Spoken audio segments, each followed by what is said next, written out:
Panorama group, जो सोचता है वो करता है। नमस्कार, न्यूज हाट में आपका स्वागत है। मैं हूं आपके साथ अनिकेत पाठक। पेरिस ओलंपिक 2024 में भारत ने कुल 6 मेडल जीते, जिसमें से एक भी गोल्ड नहीं था। खेल के इस महाकुंभ के लिए खिलाड़ियों ने सालों पहले तैयारियां शुरू कर दी थी।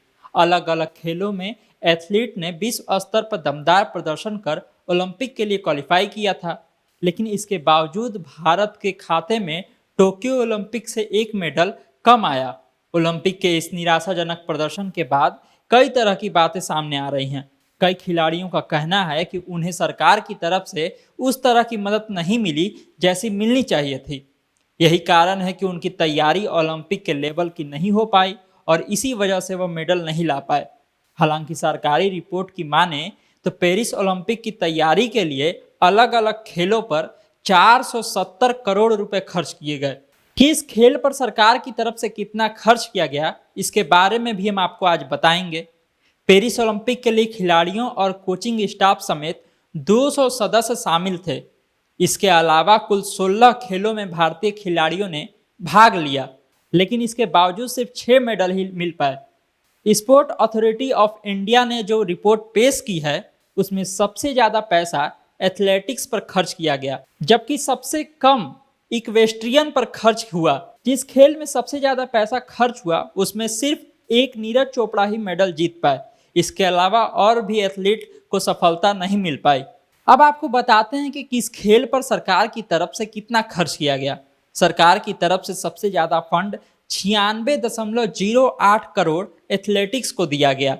इसके बाद दूसरे स्थान पर बैडमिंटन है, जिसमें इस बार एक भी मेडल भारत के खाते में नहीं आ सका। बैडमिंटन के लिए सरकार की तरफ से 72.03 करोड़ की फंडिंग हुई। इसके बाद बॉक्सिंग को 60.93 करोड़ रुपए मिले, लेकिन बॉक्सिंग में भी इस बार भारत को निराशा ही हाथ लगी।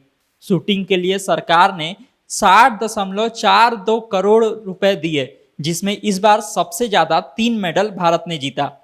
इसके अलावा हॉकी के लिए 41.03 करोड़, तीरंदाजी के लिए 39.18 करोड़, रेसलिंग के लिए 37.80 करोड़, वेट लिफ्टिंग के लिए 27 करोड़, टेबल टेनिस के लिए 12.92 करोड़, जूडो के लिए 6.33 करोड़ रुपए, तैराकी को 3.90 करोड़ की रकम मिली। सबसे कम खर्च rowing 3.89 crore, sailing 3.78 crore, golf 1.74 crore, जबकि इक्वेस्ट्रियन के लिए 95 लाख रुपए दिए गए। तो ये हमने आपको बताया कि किन खिलाड़ियों पर और किन खेलों पर कितना खर्च किया गया सरकार की तरफ से। हालांकि इस बार निराशा हाथ जरूर लगी है, लेकिन इसमें सरकार की कहीं से कोई दोष नहीं। जिस तरह की बातें उठ रही हैं, आपने देखा, मैंने बताया किस तरह से सरकार ने किस खेल में कितना पैसा दिया। इसी तरह की जानकारी के लिए आप न्यूज हाट से जुड़े रहिए। यूट्यूब पर हमें देख रहे हैं तो चैनल को सब्सक्राइब कर लीजिए, फेसबुक देख रहे हैं फेसबुक पेज को लाइक कर लीजिए। धन्यवाद।